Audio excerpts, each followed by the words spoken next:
Right now at noon, we're learning more about the man and two children found dead in Seymour last month. We'll have the very latest. And Governor Tony Evers is responding after Republicans said that they will remove his Medicare expansion plan, his Medicaid expansion plan, in a single vote next week.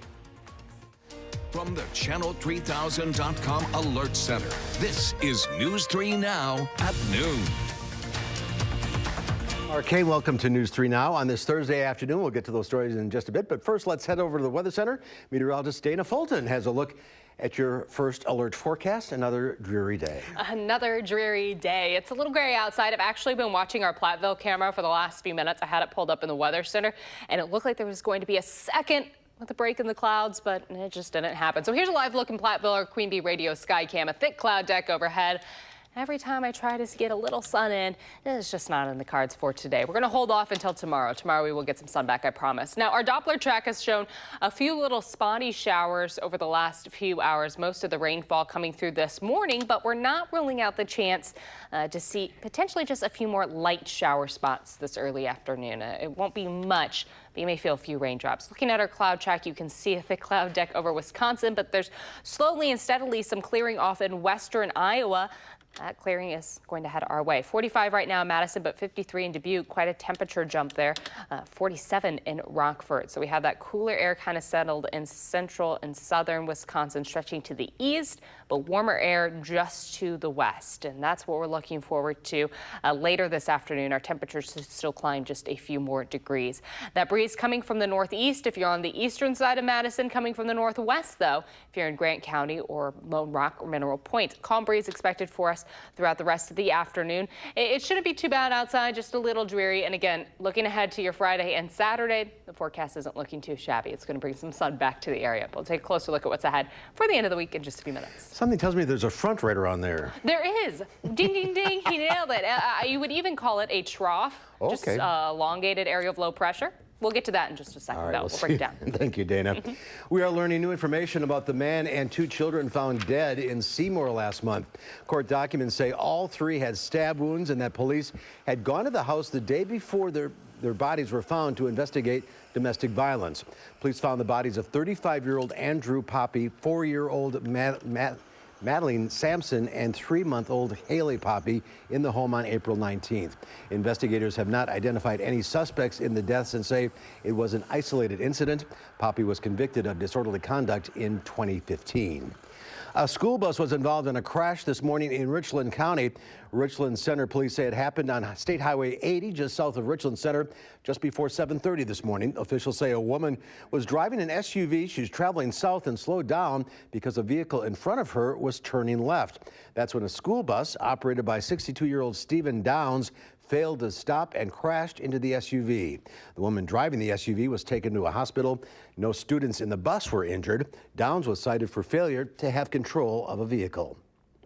3 people are in custody after trying to use fake money at Emilio's in Janesville. Police say the restaurant reported 2 customers passing the fake bills and leaving the store. Officers found the suspects at a nearby Super 8 hotel. 2 original suspects, 34-year-old Elijah Robinson and 18-year-old Marcus Harris, both from Chicago, were arrested there. A 3rd person was also arrested, 26-year-old Janya Desjarreau, on outstanding warrants. So far, 2 businesses in the area have reported counterfeit bills. Police are working to figure out if there are still more bills out there. Law enforcement from across the state are gathering in Mount Horeb to remember a Middleton officer. Middleton Police Chief Chuck Folks said that Officer Katie Barrios had been fighting a malignant form of brain cancer since January of 2017. She was an officer in Mount Horeb and the Iowa County Sheriff's Department before joining the Middleton force in 2016. Governor Evers has ordered that flags be flown at half-staff in honor of her. And the governor says he will fight like hell to expand Medicaid in Wisconsin, even though Republican legislative leaders plan to kill his proposal next week. Evers and Democrats vowed to save the proposal and called on voters to pressure Republicans to compromise. They cited public opinion polls that showed a wide majority of support for Medicaid expansion. I know it's hard to believe, but we have to put political rhetoric behind and make sure that health care is affordable and accessible in the state of Wisconsin. 70% of the folks in the state say yes, and a whole bunch of those are Republicans. The Republican co-chairs of the legislature's budget committee yesterday said they will remove his Medicaid expansion plan and a host of other Evers priorities in a single vote next week. They've long opposed expanding Medicaid, even as some Republican lawmakers say they're open to compromise. Governor Evers is planning to meet with the head of Foxconn Technology Group for the first time after saying the Taiwanese company was looking to make changes to its agreement with the state. Foxconn CEO Terry Gou met with President Donald Trump at the White House on Wednesday. Foxconn has repeatedly said it remains committed to investing $10 billion and employ 13,000 people in Wisconsin. But Evers has said he doesn't think Foxconn will employ that many people because it's building a smaller display screen manufacturing facility in Wisconsin than originally envisioned. The House Judiciary Committee held a hearing, but the witness didn't show up. Attorney General William Barr was scheduled to testify about his handling of the special counsel Robert Mueller's report this morning, but he backed out when Democrats added an extra hour of questioning by staff attorneys. The Justice Department called the committee's request for staff lawyers, quote, inappropriate and unnecessary, and so far it has not complied with a subpoena to turn over the full unredacted Mueller report. Committee Chair Jerry Nadler says that he is willing to hold the Attorney General in contempt of Congress. If he does not provide this committee with the information it demands and the respect it deserves, Mr. Barr's moment of accountability will come soon enough. If he and his committee aren't capable of actually asking the Attorney General questions themselves and need to staff that out, it seems like a pretty pathetic moment for the chairman of that committee. President Trump has vowed to fight back against congressional subpoenas, which he views as presidential harassment, including a subpoena for his personal and business tax returns. Well, there's more to come on News 3 Now at noon. Up next, we'll see what Howard's working on in the Mr. Food Test Kitchen. We're getting ready for the Kentucky Derby in good fashion with a dessert that's worthy of the winner's circle.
Whether you're a horse racing fan or not, it's hard to deny that there's something special about the Kentucky Derby. It's taking place this weekend, and with what many people call the greatest 2 minutes of sports, you can bet there's something for everyone. You can also bet that all the excitement will certainly work up an appetite, and nothing's more fitting than classics like Kentucky Burgoo, crab cakes, and of course, the famous mint julep. But since no event of this caliber is complete without an outrageous dessert, we want to share with you our Derby chocolate pie. The filling is simply a combo of sugar, butter, eggs, vanilla, flour, and a pinch of salt. Once this comes together, we mix in some chocolate chips and pecans.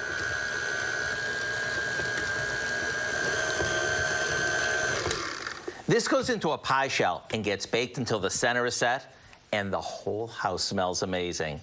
When it cools, it's ready to serve after your Kentucky Derby dinner or anytime. Maybe top it off with a dollop of bourbon whipped cream, and it's ready for the winner's circle. So I suggest you go online and get the recipe for our Derby chocolate pie so you can watch the Run for the Roses in style. I'm Howard with Kelly in the Mr. Food Test Kitchen, where today we found a winning way for you to say, ooh, it's so good. Nice hat. Nice tie. There's more to come on News 3 Now at noon. Up next, a cool and cloudy Thursday. Meteorologist Dana Fulton will have your first alert forecast when we come back.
Wall Street reacts to results from two fitness-focused companies. And is a handshake still okay at work? Diane King Hall has more in today's Money Watch report.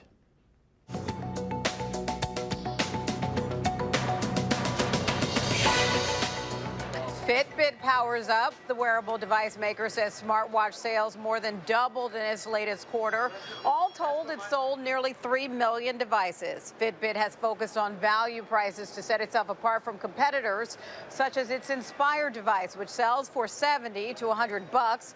Rising sales helped its loss narrow to $79.5 million. Under Armour is also out with its quarterly report card, and the company says sales rose to $1.2 billion. Quarterly profit totaled $22 million. The sports apparel maker still trails Nike and Adidas. Meantime, the Environmental Protection Agency says Bayer's Roundup weed killer does not cause cancer. The claim contradicts two recent court decisions that found it does cause cancer. The company faces more than 10,000 lawsuits from Roundup users. Environmental advocates, including the National Resources Defense Council, have denounced the EPA's conclusion. And in the wake of the Me Too movement, some companies are weighing all-out bans on physical contact, including handshakes. According to a survey by TotalJobs.com, 1 in 3 workers say they have experienced an awkward greeting at work. A fifth say they've had a greeting clash, such as an unwanted hug, and a portion say they've suffered an accidental headbutt. And that's your CBS Money Watch report. For more, head to cbsmoneywatch.com. At the New York Stock Exchange, I'm Diane King Hall. Diane, thank you. Let's check Wall Street at the noon hour. The Dow Industrial is down 196 points. The NASDAQ off 36 and the S&P 500 down 13. Not a good day on Wall Street so far. Let's check in with Q106 Farm Director Pam Yockey. How are you today? Not bad. Now I'm starting to question myself, though, because I'm a hugger. You know that story about don't touch each other, don't handshake even? That's a hard one for Yonk. I grew up as a hugger, so going to have to change my ways, huh? Well, they're changing their perspective on what's happening in the marketplace today.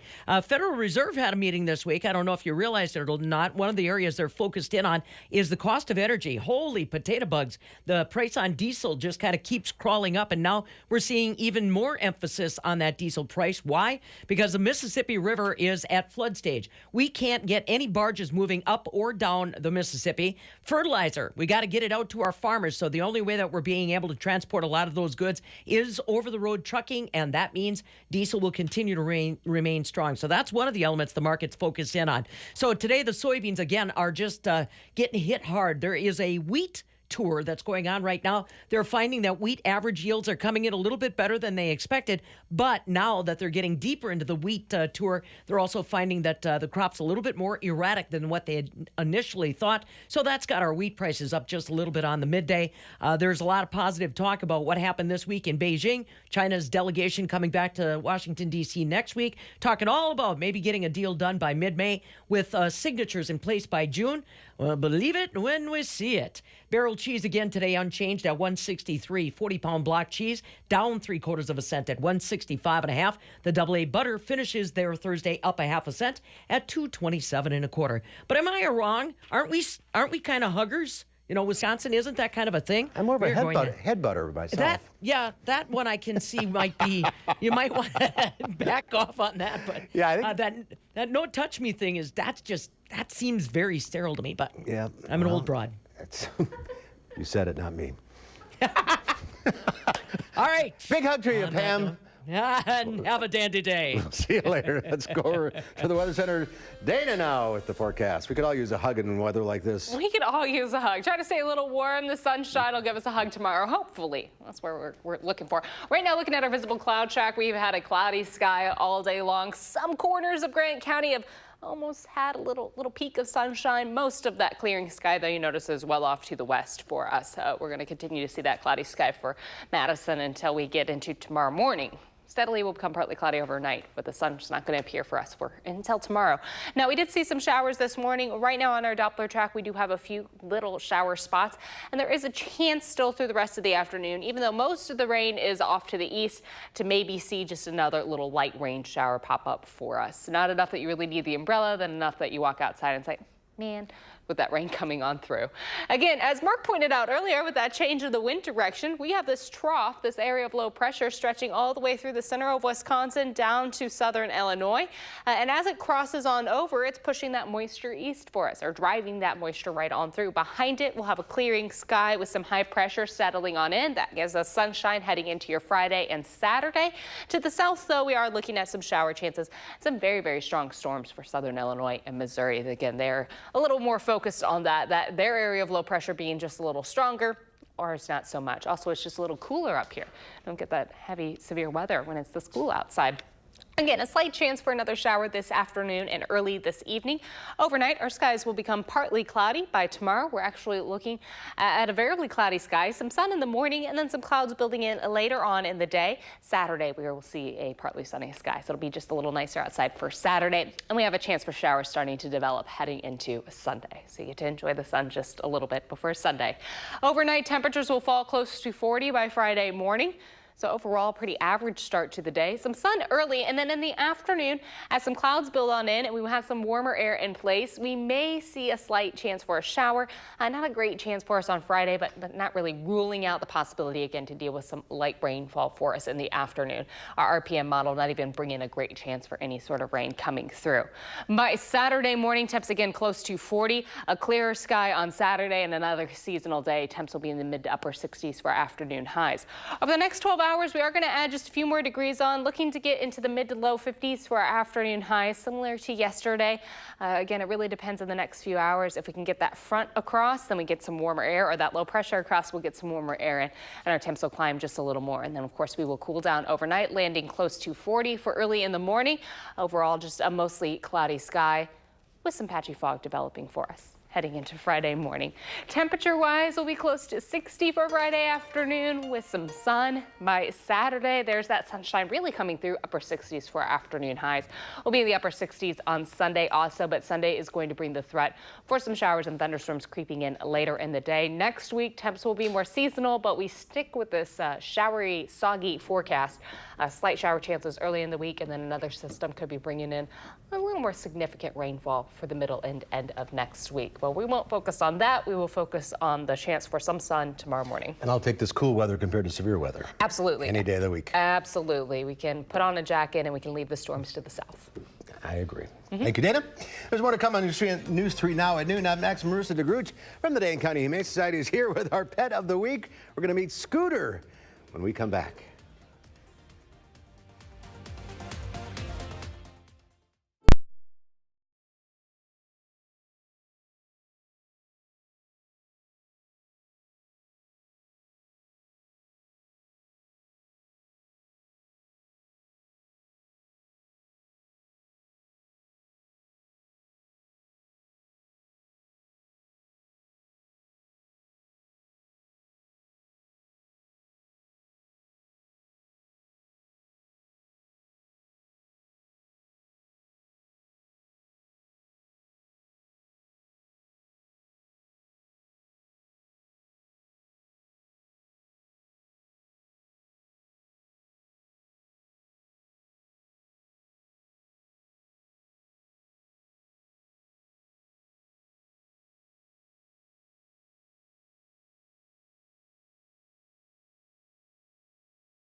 Marissa DeGroot from the Dane County Humane Society is here with our pet of the week. Hi, Marissa. Hi. This is Scooter. Very adorable Scooter. Tell us about Scooter.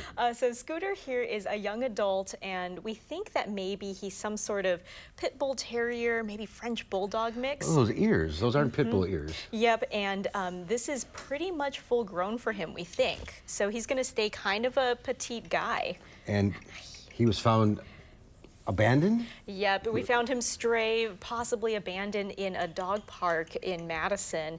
And so we don't know a ton of information about Scooter. When he did come in, he had a medical condition with his eyes.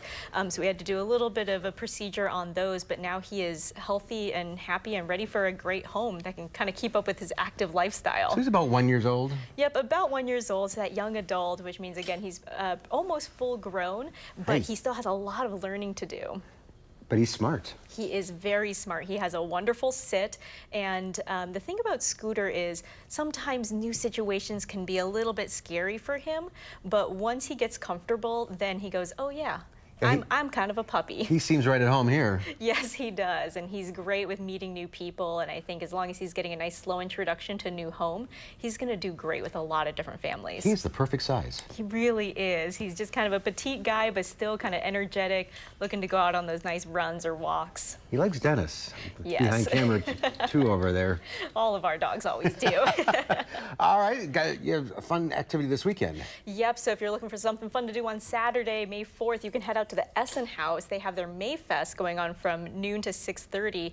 A lot of great family activities, and then be sure to fill up those plates and those beer steins because 15% of those proceeds are going to benefit Dane County Humane Society. Good deal. Good deal. All right, last week. Last week we had Sunny and Joy, our bonded pair, and they, believe it or not, are still available looking for a great new family. You're kidding. We got a lot of dogs right now waiting for just that right match. Well, yeah, take both of them. That's maybe. Yep. They'll get a home. Yep. They're so cute. And let's get Sunny or Scooter. Mr. Scooter. Scooter a home here.